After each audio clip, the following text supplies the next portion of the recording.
Hi, I'm Kevin Moen. I'm Jason Buck with K&J, and we're doing a market analysis of Palos Verdes.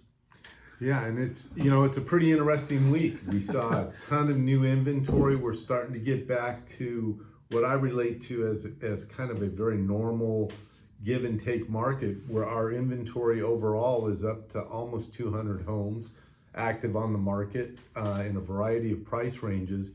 But you're just seeing, we haven't seen that kind of inventory for probably 10 years. Yeah, so if we reflect the last couple of weeks, we did have a few things go on. We had tax season, which could have impacted people, if you have to pay more and you lose some of your down. But more critically, the stock market fluctuations and interest rates. 2 weeks ago, we were busy. And then interest rates went to 7 and things practically stopped. I have a listing on Shire Oaks. It's getting some attention, but it's not. It was priced well. It checks a lot of boxes. 5 bedrooms, incredible view, 2,900 feet. And there's one on Cornell that's also a very beautiful home. Great photos, just looks amazing. And it's kind of sitting. It got very quiet when interest rates went through this and the stock market went through a decline. You tend to see a lot of pausing going on, and now you're starting to see a lot of people, for whatever reasons, putting their house on the market. We are in that time frame, but 50 new listings. We haven't seen that kind of inventory for a long time, and which kind of creates opportunities for those buyers that have patiently been looking for what they might want.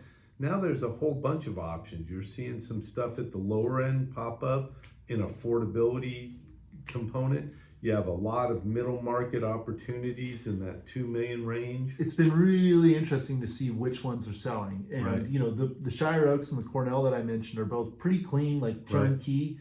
But the stuff that needs work is selling. Yeah, I just sold a kind of a fixer-upper, but it was a great value in a great neighborhood that needs a lot of work. But it was the opportunity for this entity to get in at an affordable price and rate. Fortunately, we locked in a rate at 5.6. Good deal. And then rates went up. But it created an opportunity for them to be in the location they want to be I think that has a lot to do with it. They're able to build their own equity. They're able to design or construct how they want. And I think both those factors are really interesting. I think the caveat is going to be, how much is it going to cost? Because we are seeing an escalation in both contractors and also the materials. So it's amazing. The cost of those entities, are, in my mind, I'm thinking something should be $1,000, it's $3,000. So you got to be kind of prepared for the reality of what the construction element is today. And I want to step back a second. Kevin mentioned that this is our time. It's important to really kind of discuss this, that we see a lot more deals in this spring and not so much the summer. And if you're going to list your home coming into summer, like later summer, August is one of the slower months of the year because everyone goes on vacation before school starts. Most people want to wait to have their kids get out of school, so June, but historically speaking, that's kind of almost too late. So yeah, when you evaluate our market from February through June, our premium active months. As we get into the summer months, it becomes a little less of a frantic pace. It's a little more methodical. Things slow down. As we get into August, September, people have kind of transitioned to where they want to be. So if you're thinking of selling, we got to do it. And there's these other factors that aren't always there. Tax season is always there, and it would have like a minor dip. But most people that are planning to move have been planning this for a while, and they have the reserve cash set aside. So there's other factors to discuss. And look, we're here to help you. We're here to give you referrals and options for how you want to proceed. And really, it's just, we're here to have a conversation when you're ready. So, all right, 50 new active homes in the last week. We have 2 that we kind of like. Kevin, Sunny Ridge. Yeah, the Sunny Ridge once again represents, it's $1,499,000. Needs some work, but it represents in a marketplace an upside. There's homes in there for $4 million, $3 million, $2 million, and so this at $1,049,000 is a entry level opportunity for somebody who doesn't mind doing some work. One that I like a lot is Phantom. It's also at $1,499. It's a 3-bedroom, single level. Not really much view, but let's be realistic. It feels like there is a lot of concern over the landslide. Right. In speaking about the landslide real quick, it seems like the Seaview and the lower Portuguese Bend neighborhoods are not moving.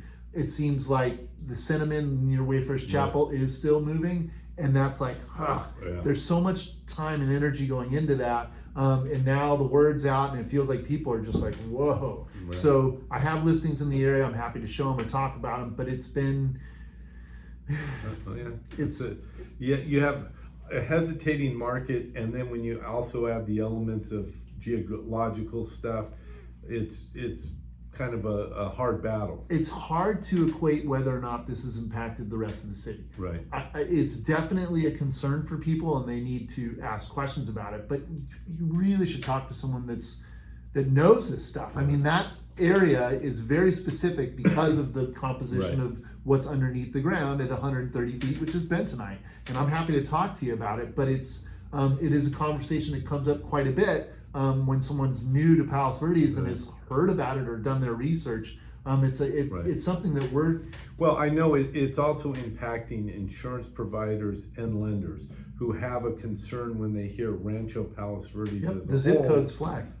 So you have to be a little sensitive to what they may require, even though it has nothing to do with the actual land property. side. Yeah, and you can get lost in that too. There's other sites that people have looked into on some of my listings. Like there was one on Dover Ridge in the backyard had a slope, which is consistent to having view properties in an area like that. And they were like, high susceptibility to land movement. I'm like, well, yeah, that's just because it's a very steep slope. It doesn't mean that the composition of the soil underneath it is moving. So, we have expansive soil here in Palos Verdes. It's predominantly clay, with the Palos Verdes stone as our bedrock. And once again, there are specific areas that may have some movement, nothing like Portuguese Bend, which is very specific, but we have people that you can get second opinions from, or our lifelong experience can help you understand that. All right, so what else? That's anyways, there's just, at the high end, what I'm seeing is a high degree of activity at the low end, moderate activity at the middle market, and minimal activity at the high end. What's high end? The high end right now is kind of 5 million and above. I think there's been maybe 2 sales that have closed in the last 90, 120 days in that price point. So if you have a higher end home, that's being affected by stock market fluctuations, interest rates to a certain degree, but not as much. And really a bigger impact is the cost of insurance at those higher value range and bigger homes. It's expensive. Yeah. Fair plan. Yeah. Is it really fair? So anyways, overall though, I think there's some great opportunities for buyers right now. Once again, I was out showing property yesterday, and I said, if this property doesn't work for you, don't panic. Let's take our time to go shopping, evaluate what the market's doing, take a look at a home, make sure it's the right value. So there's things that are happening now that haven't happened for the last 10 years because of the market dynamics have all been kind of seller oriented. Now there's a little more opportunities for buyers to negotiate, get good values, a fair price for buying something, and finding what you want. So the 50 listings, there are some price reductions in this. We can send you this list too if you want, but it'll be interesting to see how many we get next week, because I feel like it's still people have held back and there's still more to come.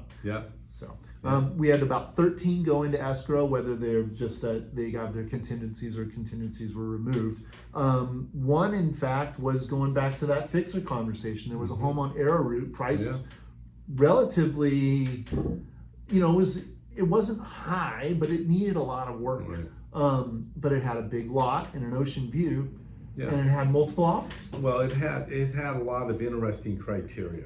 It did have a view. It had a sport court, it had a pool. I mean, it has dynamics that make it a very intriguing property, and obviously the market reacted to that. It took it. Yeah. It's exciting.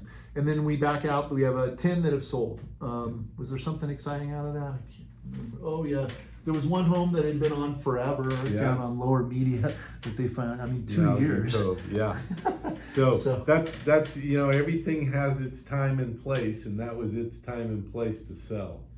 Yeah. There's deals here and there, and it's one of those things where the Palos Verdes as a peninsula sticking out into the ocean, it changes a lot. Right. And so, for having a conversation with your agent about lifestyle, about your commute, about what do you like to do? Do you like to stare at the ocean, or do you want to go for a hike? Those kind of things. Yeah. Using a local, you can figure out where that property is going to be located. Yeah, a lot of great things. It's a great community with a lot of opportunities, and now the market seems to be opening up for a lot of people who might want to move to this area. Give us a call. Yeah. We'd be happy to help you out.